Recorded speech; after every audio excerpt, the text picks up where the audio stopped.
ॐ सदाशिवसमारम्भां शङ्कराचार्यमध्यमाम् अस्मदाचार्यपर्यन्तां वन्दे गुरुपरम्पराम्। ॐ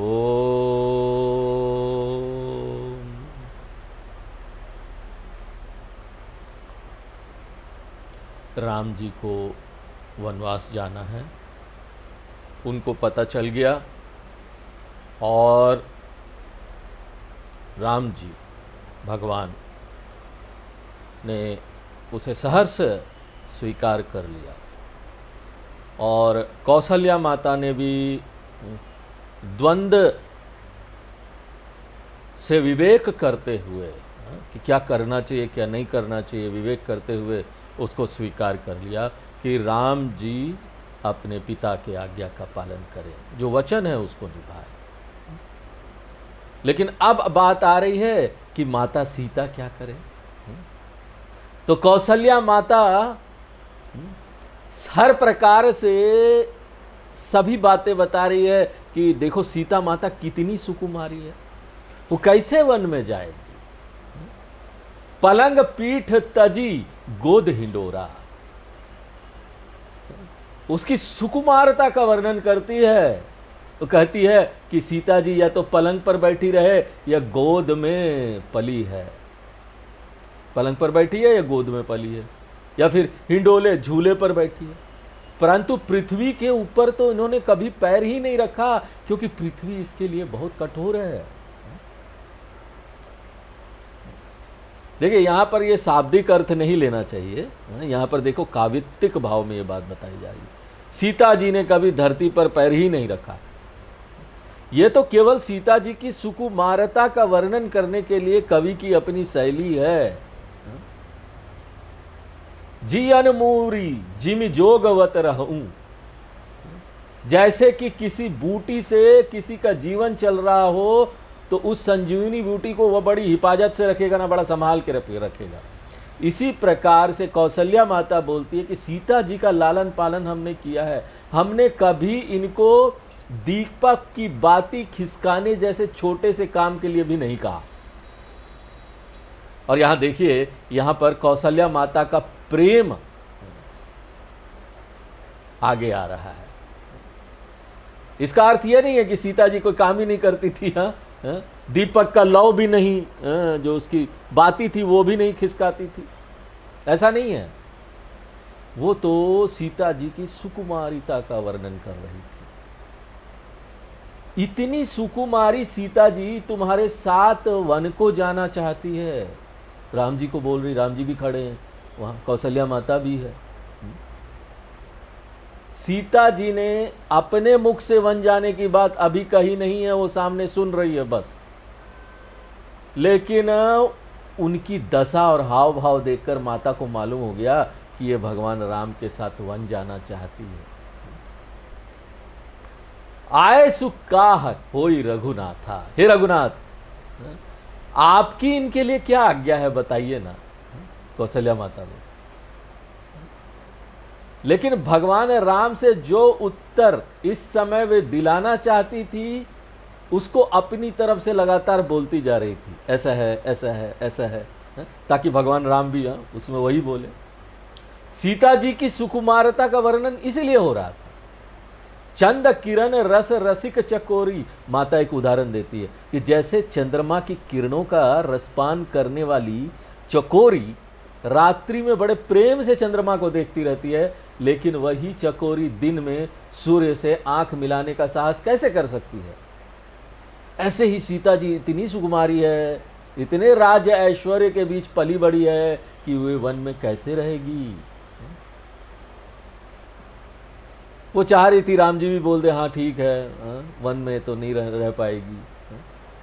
कही के हरि निशि चर चरही दुष्ट जंतु बन भूरी, वन में हाथी है, सिंह है, निशाचर है, अन्य प्रकार के दुष्ट जंतु हैं। जिस प्रकार संजीवनी बूटी विष की वाटिका में शोभा नहीं पा सकती, इसी प्रकार सीता जीवन में कैसे शोभा पाएगी। वन तो विष की वाटिका के समान है, वहां पर तो कष्ट ही कष्ट है। हमारी माता सीता वहां कैसे रहेगी भगवान? कौशल्या माँ आगे कहती है कि वन में रहने के लिए तो ब्रह्मा जी ने कोल किरात जाति की स्त्रियों की पुत्रियों को बनाया है। जो लोग वन में रहते हैं ना, वनवासी लोग हैं, उनको तो आदत होता है ना, उनके लिए तो वन से बाहर निकाल दो तो रह नहीं पाएंगे। अभी ऐसा हुआ है कि चलो कुछ रामचरितमानस की बातें भी सुन रही हैं हम लोग, तो हम लोग कुछ नई बात भी करें कि आज क्या हो रहा है।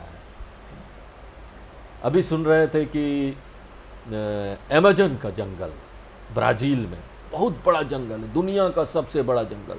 वहाँ कौन कौन से जीव जंतु नहीं है वहाँ पर, और वहाँ पर तरह तरह के जनजाति लोग हैं जिन्होंने अपनी संस्कृति बनाए रखा।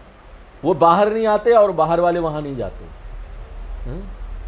कम कपड़ों में, कम खानों में उनका जीवन चलता है, उसमें वो खुश है, अपनी संस्कृति को बनाकर वो खुश है। ऐसे समय में अमेरिका का जो एलन मस्क है, उन्होंने एक स्टार लिंक बोल के कोई एक ऐसी सिस्टम बनाई है जिससे ना बिना डिस्क के आपके घर में इंटरनेट आ जाएगा। कोई डिस्क की ज़रूरत नहीं, आप ऑनलाइन उसका इक्विपमेंट खरीद दीजिए, छोटा सा इक्विपमेंट आता है, घर में लगा लीजिए और उसको चार्ज कर दीजिए। कहीं भी आप किसी जंगल में, किसी गांव में, वहाँ भी वो चालू हो जाएगा, क्योंकि वो सीधे क्या करता है, सीधे आकाश से वो सीधे कनेक्ट हो जाता है। उसको डिस्क की ज़रूरत नहीं, उसको टावर की ज़रूरत नहीं। अभी तो क्या है, जो सिस्टम है आप वाईफाई भी लीजिएगा तो वो टावर में पहले जाता है, सामने के एयरटेल टावर हो, जियो टावर हो, उसमें जाता है। लेकिन वो नहीं, वो सीधे स्टार लिंक, स्टार पर चला जाएगा।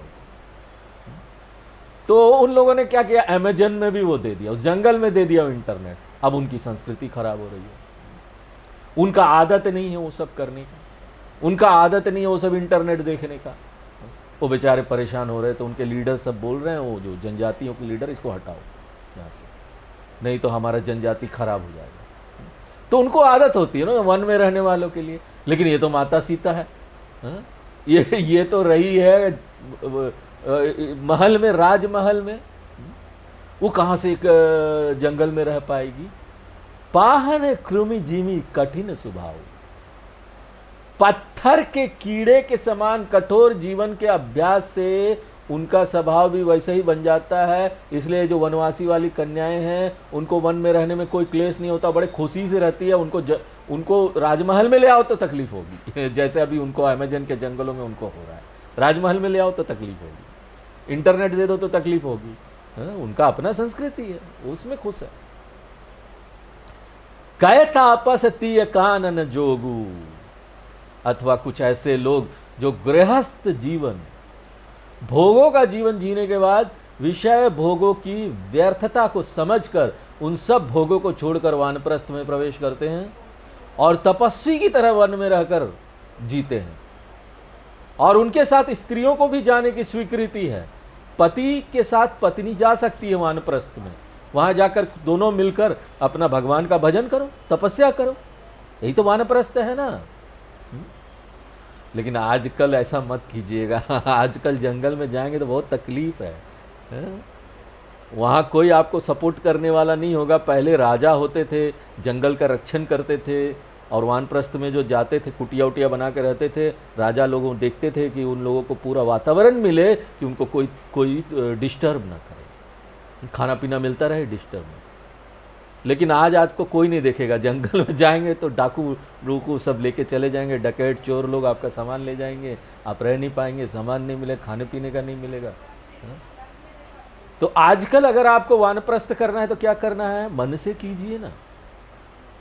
वानप्रस्थ मन से बदलिए अपने आप को, जहां है वहीं रहिए, जो कर्तव्य करिए ना, काम ही तो करना है ना, लोगों की सेवा ही तो करनी, जहां रह रहे हैं अपने लोगों की सेवा कीजिए और अपना जो काम है वो करते रहिए। मानसिक रूप से अपने आप को बदलिए। धीरे धीरे जैसे जैसे उम्र होता है, आप उसी घर में रहिए, लेकिन उस घर में इंटरफेयर मत कीजिए कौन क्या कर रहा है।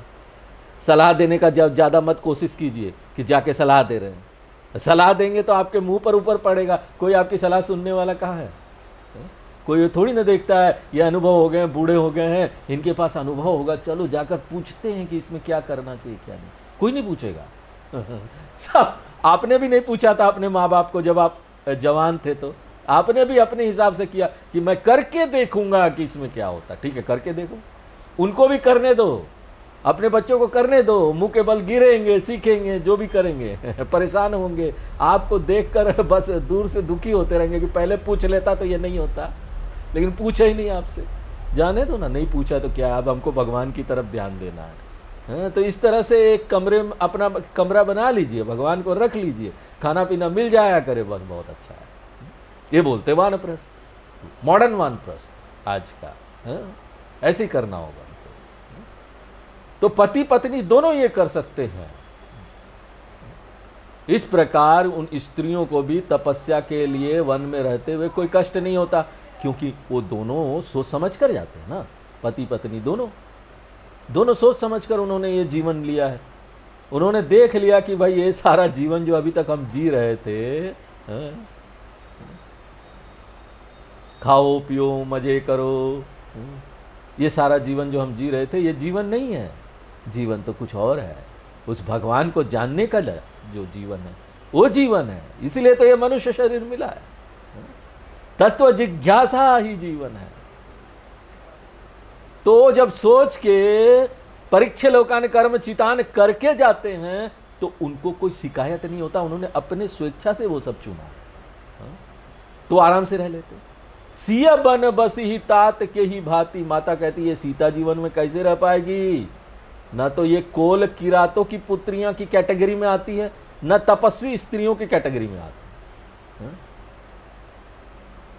तो अभी ये दशा है, तो ये सब सिंह विंग क्या बात है, मतलब बंदर, वो तो इनकी तस्वीर देखकर भयभीत हो जाती बेचारी। जंगल में कैसे रहेगी? वहां तो हर समय सिंह दिखाई देंगे, बंदर उंदर दिखाई देंगे। तो देखो ये कौशल्या माता का, वैसे तो देखो जानकी जी क्या थी, वो तो माया देवी थी, उनको कोई इससे डर नहीं था। लेकिन वहां तो, यहां तो लीला चल रहा है ना, उनको भी ऐसे ही दिखाना है। सुरसर सुभग बनज बनचारी, मान सरोवर के सुंदर कमलों के बीच रहने वाली हंस कुमारी भला गंदले पानी के गड्ढे में कैसे रह सकती है? माता कौशल्या भगवान राम से कहती है कि ये सब बातें विचार करके अब तुम बताओ, जानकी जी के लिए जैसी तुम्हारी आज्ञा हो वैसी शिक्षा हम इन्हें दे। जौ सिय भवन रही कब अम्बा। माता कहती है कि एक बात यह भी है कि यदि सीता जी यहां रह जाए तो हमें बड़ा सहारा हो जाएगा। माने राम जी तो चले गए, लेकिन सीता जी है तो हमारा दुख कुछ कम होगा। तो कौशल्या जी ने इस प्रकार प्रेम और सील एवं स्नेह से भरे हुए वचन बोले जो सीता जी के लिए बड़े हितकारी भी थे। देखो यहां पर शास्त्र की शिक्षा है कि व्यक्ति को किस प्रकार के वचन बोलने भी चाहिए। सील और स्नेह को ध्यान में रखते हुए मधुर और प्रिय वचन बोले, हितकारी वचन बोले। कटु वचन बोलने से ना दूसरे व्यक्ति को दुख होता है और ये एक अपराध है और इससे बड़ा बड़ा कांड हो जाता है, इसलिए इससे बचना चाहिए। ये जो बोली है ना, बड़ा सोच के बोलिए इसको। इस बोली से तो महाभारत हो गया। इतना सुंदर महल बनाया था पांडवों ने, कौरवों को बुलाया देखने के लिए, दुर्योधन आए, उन्होंने देखा शीशे का महल, वाह विश्वकर्मा जी ने क्या बनाया है।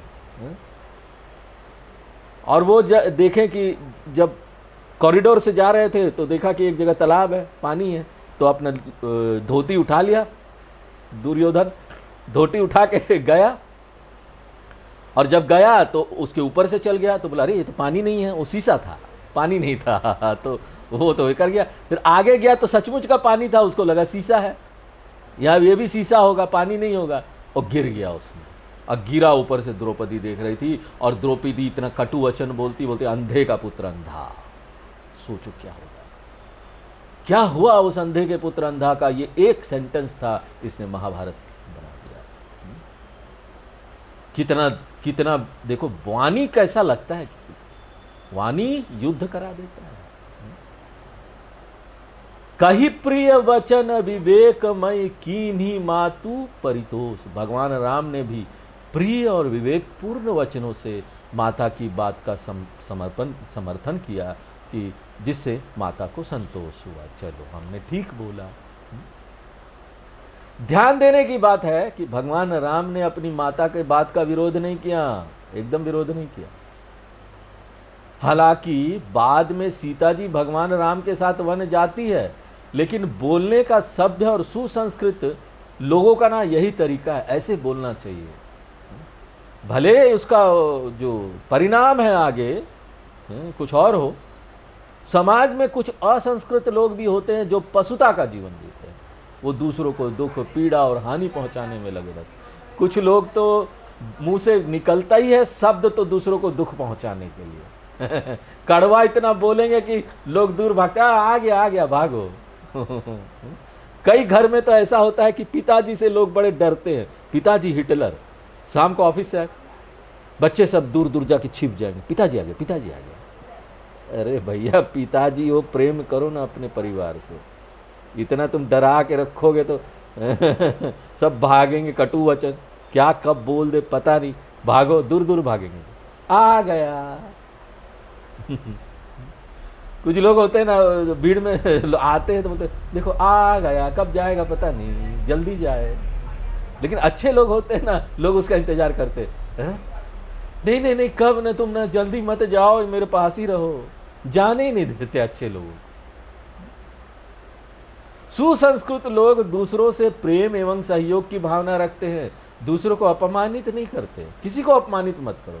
ध्यान दो, आप किसी के साथ व्यवहार कर रहे हो ना, उसको अपमान का भावना न लगे, व्यवहार ऐसा करो और बोलो भी। भगवान राम अपने व्यवहार में संस्कृति की मर्यादा बनाए रखते हैं। इसलिए तो राम जी हमारे आदर्श क्यों बोलते हैं, इस भारत देश का आदर्श राम जी है, हमारे आदर्श। ताजमहल आदर्श नहीं है प्रेम का। लोग प्रेम का आदर्श ताजमहल, अरे कितने लोगों को मार दिया वहां पर। एक ताजमहल बनाने के लिए जिन्होंने बनाया उनका हाथ काट दिया गया, उनको मार दिया गया, उनको पैसे ठीक से नहीं दिए गए। कैसा होगा वो ताजमहल? कभी प्रेम का प्रतीक हो सकता है? जबरदस्ती किया गया, कितने लोगों की हत्या हो गई, खून हो गया। अरे प्रेम का प्रतीक तो हमारे राम जी और सीता जी हैं, जिन्होंने सब त्याग दिया, आदर्श और मर्यादा के लिए सब त्याग कर जंगल में चले गए, छोड़ दिया सब। ये होता है प्रेम और मर्यादा, ये होता है आदर्श। सिर्फ इस देश का नहीं, पूरी दुनिया का आदर्श है राम जी, पूरी दुनिया के लिए आदर्श। लगे प्रबोधन जानकी ही प्रगति विपिन गुण दोष। फिर भगवान राम जानकी जी को बड़े विस्तार से समझाने लगे कि माँ तो ठीक कहती है, तुमको यहीं अयोध्या में रहना चाहिए। वन में जाने के दोष और अयोध्या में रहने के लाभ बड़े विस्तृत रूप से अब आगे वर्णन करते हैं कि क्या लाभ है अयोध्या में रहने का, क्या दोष है वन में जाने का। जब कौशल्या जी ने वन के दोष बताए तो ये सब सुनकर भी सीता जी ने ऐसा संकेत नहीं दिया कि वो सब बातों से सहमत है, हाँ हाँ, वो चुप रही। तो भगवान राम साहब समझ गए कि ये अपनी बात पर अडिग है और साथ चलने को ही उद्धत है, इसलिए साथ चलने में जो दोष है वे भगवान राम सीता जी को समझाने लगते हैं। देखो ये सब दोष है। मातु समीप कहत सकुचाही, तुलसीदास जी पहले मर्यादा की बात करते हैं। हा? माता के सामने सीता जी से बोलने में भगवान राम को संकोच लग रहा है, लेकिन विषम स्थिति देखकर कौशल्या माता के सामने ही सीता जी को सीधे समझाते उनके सामने, क्योंकि भगवान सोचते हैं कि इस समय हम चुप रहते हैं तो इसका अर्थ यह भी लग सकता है कि हम स्वयं ही सीता जी को साथ ले जाना चाह रहे हैं। ऐसा होता ना, चुप रहो तो माँ को लगे कि भाई यही साथ ले जाना चाहते हैं। देखो ये सब मर्यादा है, कितना कुछ सोच रहे हैं व्यवहार में। ये भारतीय सभ्यता की मर्यादा की बात है कि माता पिता के सामने पुत्र अपनी पत्नी से बात नहीं करते, लेकिन दुख की बात यह है कि आजकल यही सारी सभ्यता नष्ट होती जा रही। क्योंकि हमने छोड़ दिया रामचरितमानस, भागवत, गीता, सब कुछ छोड़ दिया। हमने ना तो खुद पढ़ा ना अपने बच्चों को पढ़ाया।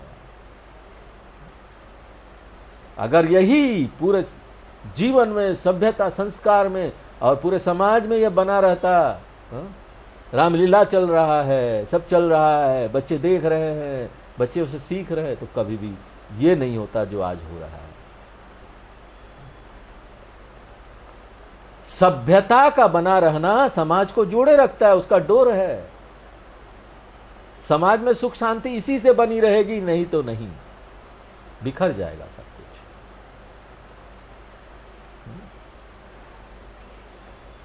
यह अति आवश्यक है सामाजिक सुख शांति के लिए। भगवान राम कहते हैं कि हम जो शिक्षा तुम्हें दे रहे हैं उसको सावधानी पूर्वक सुनो। तो अब सुनो बड़ी सावधानी पूर्वक, अपने मन में कोई दूसरा अर्थ मत लगाना। माने ये मत समझना कि इसमें तुम्हारा कुछ अहित है। आपन मोर नीक जौ चाहू, सार बात यह है कि अपनी और हमारी दोनों की भलाई चाहो तो हमारी बात मानकर तुम घर पर ही रहो। हमारी आज्ञा तो यही है कि यहां पर रहकर सास ससुर की सेवा करो, इस समय यही तुम्हारा धर्म है, और घर में रहने में सब प्रकार का भला ही होगा। तुम्हारे लिए सास ससुर के चरणों की आदर पूर्वक सेवा करने से बड़ा कोई धर्म नहीं है। शास्त्र का मत यह है कि इसी प्रकार अन्य स्त्रियों के लिए भी यही धर्म समझना चाहिए। धर्म से हम जिएंगे ना, धर्म ही व्यक्ति को सुख शांति देता है। अगर धर्म से नहीं जिएंगे कभी हमको अंदर से शक्ति नहीं मिलेगी। धर्म हमको शक्ति देता है। हम सोचते हैं कि हमारे पास बहुत पैसा हो जाए, हमारे पास बहुत गाड़ी, हमारे पास घर हो जाए, हमारे पास लोग हो जाए तो वो शक्ति देगा क्या? गीता के पहले अध्याय में दुर्योधन डर रहा था। वो पांडवों की सेना को देखकर डर रहा था। क्या कारण था पता है? क्यों डर रहा था? जबकि उसके पास तो अधिक सेना थी। दुर्योधन राजा था, सारा जो न्यूज चैनल और सब उनके थे। न्यूज चैनल वाले, आर्मी, सब उनका। क्यों? राजा था वो। और अर्जुन तो किसी प्रकार पांडवों ने कुछ लोगों को अपने साथ वो ले लिए थे, उनका इतना आर्मी नहीं था। लेकिन फिर भी उनकी सेना में इतना तेज जगमगा रहा था कि दुर्योधन को अंदर से देख के डर लगने लगा। क्यों मालूम है? क्योंकि दुर्योधन में धर्म नहीं था, वो अधर्म कर रहा था,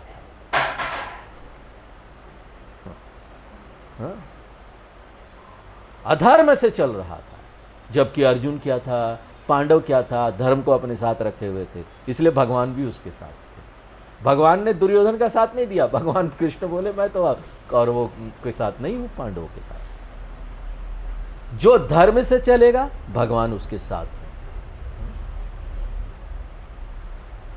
यदि कोई धर्म का पालन न करके अधर्म करता है, जैसे कोई स्त्री सास ससुर को कष्ट देती है, तो अधर्म के परिणाम में दुख और क्लेश उठाना ही पड़ेगा। जब जब मातु करी ही सुधि मोरी, भगवान राम सीता जी से कहते हैं कि जब जब माता मुझे याद कर कर व्यथित होगी, तब हे सुमुखी तुम इन्हें पुरानी कथाएं सुनाकर ज्ञान की बातें कहकर समझाना। मां के लिए अच्छा होगा ये। देखिए, व्यक्ति जब दुखी होता है ना, भले हो ज्ञानी हो, उसे उस समय ज्ञान भुला जाता है, तभी दुखी है ना। उसे ना तो परमात्मा की याद रह गई, न जगत के मिथ्यात्व की याद रह जाती है। अनुकूल प्रतिकूल परिस्थितियां सबके साथ प्राचीन काल से होते आ रही है। ऐसा नहीं है कि हम ही को दुख आ रहा है इस संसार में, पहले नहीं आता था। इतिहास में जाकर देखिए किसको दुख नहीं आया। जब से संसार बना है सुख दुख दोनों के साथ बना है, सबको आएगा। जो कुछ यहां आ रहा है ना, हमको उसको धैर्य पूर्वक सहन करना है। ये ज्ञान बना रहना चाहिए। लेकिन दुखी व्यक्ति को यह ज्ञान नहीं रह जाता। तब दूसरे लोगों का धर्म हो जाता है कि वो उसको समझाए कि भाई देखो ये धर्म है। कहूं सुभाय शपथ सत मोही, भगवान राम कहते हैं कि हम सैकड़ों शपथ से कहते हैं कि हम केवल माता के हित के लिए ही तुमको यहां रुकने के लिए कह रहे हैं। इसमें हमारा तुमसे कोई द्वेष नहीं है। भगवान अब एक सिद्धांत बताते हैं कि गुरु जो आदेश देता है वो शास्त्र अनुसार होता है, वही धर्म है, और इस धर्म का फल तुम बिना क्लेश के ही प्राप्त कर लोगी। एक बात और है भी है कि कौशल्या माँ भी नहीं चाहती थी कि तुम बन जाओ, हम भी नहीं चाहते हैं कि तुम बन जाओ, लेकिन फिर भी यदि तुम नहीं मानती हो तो तुम्हारा हठ है, हठ एक दुर्गुण है और दुर्गुण के कारण क्लेश सहन करने पड़ सकते हैं। जैसे कि गालब और राजा नहुस को हठ के कारण से दुख उठाना पड़ा। गालब और राजा नहुस की कथाएं पुराणों में आती है, आप पुराण देख लीजिएगा, गूगल में वो करेंगे तो मिल जाएगा। इन दोनों को अपने हठ के कारण बहुत अधिक दुख उठाने पड़े। ज्ञानी लोगों का कहना है कि पुराणों की कहानियां की सत्यता पर शोध मत करो।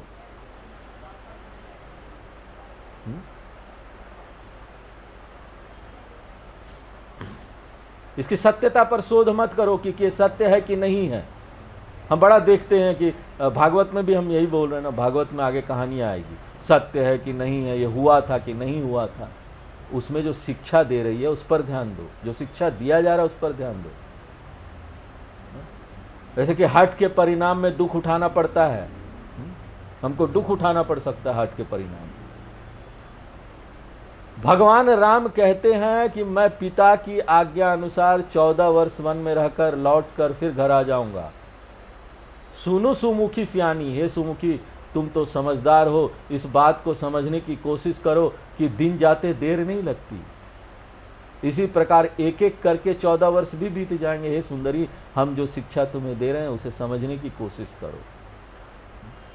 जो हठ करहु प्रेम बस बामा, हे वामा, अगर प्रेम के कारण तुम हठ करोगी तो परिणाम में दुख प्राप्त होगा। यहां पर शिक्षा यह है कि मानसिक संवेगों के वश में होकर यदि व्यक्ति निर्णय ले लेता है तो निर्णय गलत हो जाते हैं। व्यक्ति जब बुद्धिपूर्वक विचार करके संयम रखते हुए निर्णय लेते हैं तो उनसे गलतियां नहीं होती और उनके परिणाम भी दुखद नहीं होते। हमें बार बार यह अभ्यास डालना चाहिए कि हम इमोशन के प्रभाव में ना बहे, वरन जो बुद्धि कहती है वो कार्य करें। बुद्धिम तु सारथिम विद्धि, बुद्धि को अपना सारथी समझो, मन को नहीं। मन से नहीं चलना चाहिए, बुद्धि से चलना चाहिए। इस प्रसंग में भगवान राम सीता जी को यही बात बता रहे हैं कि तुम इमोशन पर मत जाओ, भावना पर मत जाओ, हम जो बात बता रहे उस पर ध्यान दो, वरना तुम्हें बड़ा दुख उठाना पड़ेगा। अब भगवान राम वन के दुखों का विस्तार से वर्णन करते हैं। काननु कठिन भयंकर भारी, वन बड़ा भयंकर है, वहां का जीवन बड़ा कठोर है, वहां पर धूप होती है तो वह भी बड़ी भयंकर होती है। हाँ, यहाँ पर तो घर में एसी लगा हुआ है, सर्दी भी बहुत ज़्यादा होती है, हर जगह रजाई लेके नहीं जा सकते, ब्लोअर लेके नहीं जा सकते, हवाएं भी बड़े भयंकर चलती है। कुटिया होगी तो वहाँ से अंदर से हवाएं आएगी, यानी सारी ऋतुएं जो है ना बड़ी प्रबल होती है, बहुत परेशानी देती है। रास्ते में कुछ कांटे और बहुत कंकड़ पत्थर होते हैं, जूते चप्पल आदि के बिना नंगे पांव ही ऐसे मार्ग पर चलना होगा। तुम्हारे चरण तो कमल के समान सुंदर और कोमल है, उनसे यह सब कैसे सहन होगा। मार्ग अगम, वन में रास्ते भी बहुत कठिन कठिन हैं, कहीं भारी पहाड़ है, कहीं ढलान है। कंदर खोह नदी नद नारे, रास्ते में पहाड़ों की कंदराएं हैं, खोह हैं, कहीं कहीं नदी नाले भी पार करने पड़ सकते हैं। वे सब देखने में भी व्यक्ति को भय लगता है, फिर उनको पार करना है तो और भी कठिन है। वन में बड़े बड़े भयंकर हिंसक पशु, भालू, बाघ, भेड़िए, सिंह आदि सब गर्जना करते हैं तो व्यक्ति का धैर्य टूटता है, वो भयभीत होकर भागता है। रात को शेर का आवाज आएगा, भालू का आवाज आएगा, और वहाँ गद्दे भी नहीं है वन में, भूमि शयन, पृथ्वी पर लेटना होगा, पहनने के लिए कपड़े भी नहीं मिलेंगे रोज रोज बदलने के लिए, पेड़ों की छाल पहनकर ही गुजारा करो, भोजन के लिए वन की वनस्पतियां ही मिलेगी, और वे खाने की वस्तुएं भी रोज रोज। तो यहाँ राजमहल में तो 56 भोग बन रहा है, रोज रोज अलग अलग खाना मिल रहा है, वहाँ कहाँ मिलेगा। वे सब समय पर निर्भर करती है, माने जब उसकी ऋतु होती है तभी वो प्राप्त होगी। जो फल आना है पेड़ में ऋतु के अनुसार आएगा, उसको आपको खाना पड़ेगा। इस प्रकार से वन में रहना, खाना पीना, चलना फिरना सब बहुत कठिन है। भगवान राम वन की कठिनाइयों को बताते हैं और कहते हैं नर आहार रजनी चर चरही। वन में मनुष्यों को मारकर खाने वाले निशाचर घूमते रहते हैं। निशाचर लोग कपटी वेश भी बना लेते हैं। वहां ऐसे पहाड़ है जिनका पानी पीने से मनुष्य बीमार पड़ जाते हैं। वहां पर रहने वालों को तो अभ्यास है।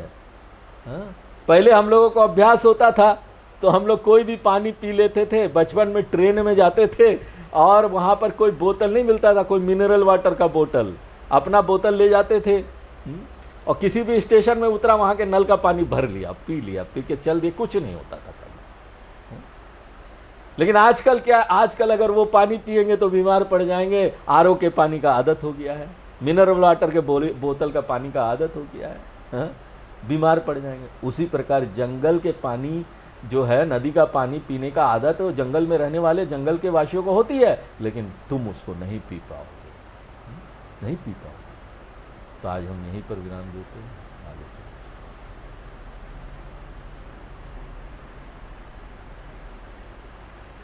ओम पूर्णमदः पूर्णमिदं पूर्णात् पूर्णमुदच्यते पूर्णस्य पूर्णमादाय पूर्णमेवावशिष्यते। ओम शांति शांति।